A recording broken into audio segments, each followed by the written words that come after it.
Ćao društvo, evo me opet. Сегодня поговорим о частице «эво», о всех значениях, которые она может иметь, а также о всех ситуациях, в которых ее можно использовать.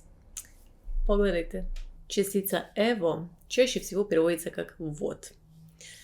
Так, давайте посмотрим, в каких ситуациях ее обычно используем.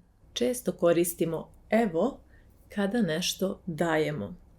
Например, evo kafa, evo račun, evo kusur, evo izvolite.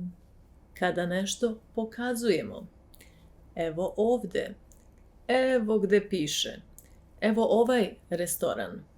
Kada neko ili nešto stiže ili se pojavljuje, evo me, evo ga, evo je, evo ih, evo autobusa. Evo taksija, na primjer, za neki vremenski period. Evo 3 godine živim u Srbiji. Evo već 2 sata čekam ovde. Evo već mjesec dana učim srpski. Kada odgovaramo na pitanje kako si ili šta ima novo. Kako si? Evo dobro je. Evo nije loše. Evo super.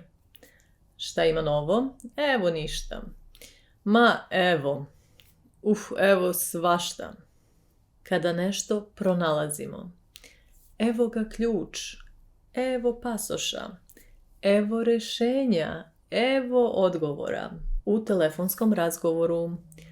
Evo me za 2 minuta. Evo idem. Evo silazim ili izlazim. Evo stižem. U olakšanju. Evo napokon.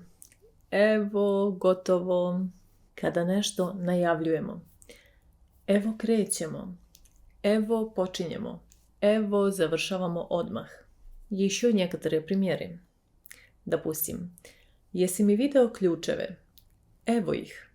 Jesi mi video telefon? Evo ga. Račun molim vas. Evo ga. Može čaša vode? Evo stiže. Gde je taksi? Evo ga. Gde si? Evo. Kako ovo da uradimo? Evo ovako. А sada vi. Возможно, вы знаете, что помимо частицы «эво» там еще есть вариант «это» и «эно». Какая разница, когда я говорю «эво ga ovde», «это ga tu» и «эно ga tamo»? Если знаете ответ, пишите в комментариях. Если нет, снова же пишите, чтобы разобраться с этим. Znači, evo, eto и eno. Hvala vam. To je bilo sve za danas. Как всегда, если вам интересны наши курсы, разговорники и так далее, посмотрите наш веб-сайт. Мы вас ждем. Hvala još jednom i vidimo se sljedeći put. Ćao!